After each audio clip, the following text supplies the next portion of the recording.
Hi guys, so sorry for the lighting, awful. But after 2.5 months, I finally feel ready to film my birth story. So I was induced at 39 and 3. My induction experience was really good actually. So I was induced on the 11th of March and I was induced at 4:30 with the pessary, which is like a flat tampon that they just put inside, and then obviously it spreads hormones and then triggers labour. After 45 minutes of having the pessary in, I was getting really strong contractions. So I decided to go have a bath with some essential oils to see if that helped with the pain, which it really did help with the pain quite a bit. But then I went back to my bed and the midwife was like, oh, it's been an hour and because you're in so much pain, we want to check you. Normally they check you every 4 hours or so.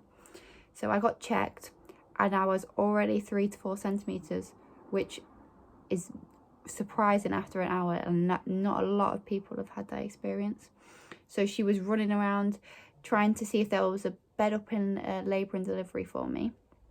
So she finally figured out that there was a bed up there for me, and I was in so much pain I had to wait 2 hours for a bed upstairs. So I was doing whatever I can to help with the pain. So I'm a big tablet phobe. I hate taking anything in tablet form, so I just put off having anything like that. Then finally by 9 o'clock they had a bed for me, so we went up to labour and delivery in a wheelchair because I literally couldn't walk. My contractions were that bad, and got upstairs and they offered me all kinds of pain relief, and I really wanted to do it as natural as possible. So I ended up having gas and air, and the gas and air was really helping me. Then I decided just to get the what's it called? I don't know what it's called, the injection in your leg, and that didn't do a thing, didn't touch it. So I just carried on with my gas and air and it was fine.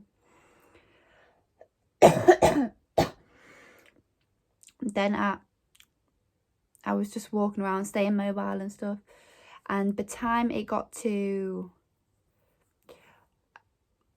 12:46, I decided to start pushing, and my partner was next to me, asleep. I don't even know. He was watching football and then he fell asleep because he thought it was taking so long, but I was only in labour for 5.5 hours. So yeah, so by 12:46 I was pushing, and then 2 minutes later she was born. So my labour was actually really good. But then after she was born, I had some skin with her. I held back on getting her cord cut for about 10 minutes.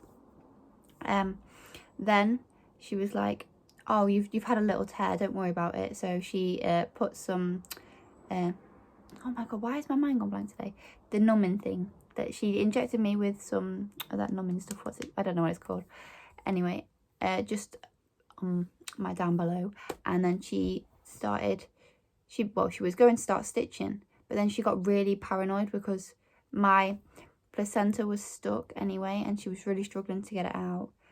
So then she called for some doctors, and about 15 doctors ran in. They were all having a look. Then they were like, I need you to sign this consent form that you can go, so you can go to theatre, because it could be worse than what we think. And I was really, really bawling my eyes out because I really didn't want to go to theatre. My biggest fear was having an epidural or anything like that.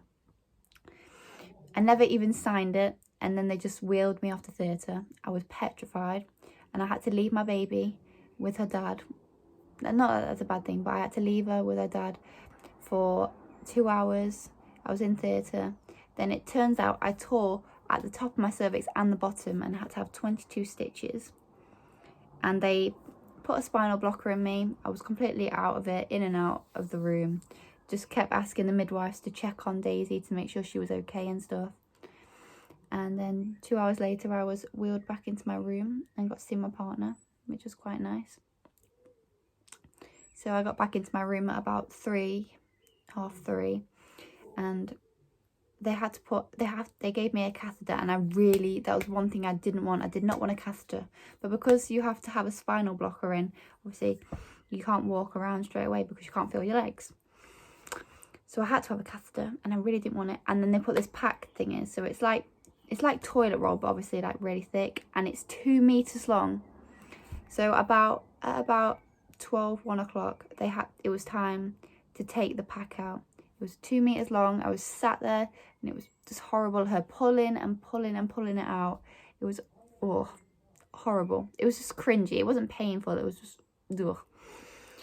Then I was asking her. I kept asking her. I kept ringing my buzzer. Can you take my catheter out? Can you take my catheter out? I'm ready to wee for myself. And she finally took it out. And then my partner decided to go home to get some sleep. And then he came back at about 9 o'clock at night.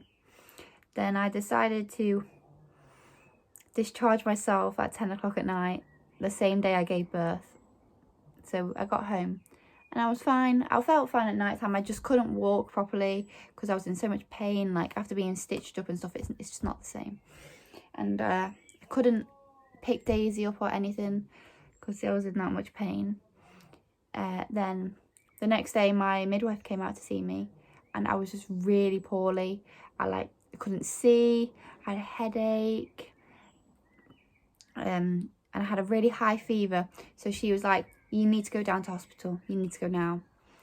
So I went down to the hospital again, and she was like, I can't believe you discharged yourself yesterday.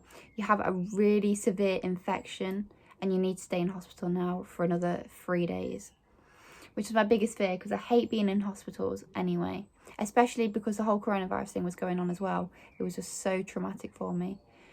But then finally, 3 days later, I finally got to go home and be with my family. And that's where I am now. And I'm really happy about it. And I'm glad I went back into hospital to get better. Because now I am 100% better, and I can support my family and do everything that I need to do. Thank you for listening to my traumatic birth experience, or my recovery. Well, yeah, I don't know. Anyway, thank you for watching. Come back for more videos soon. Bye!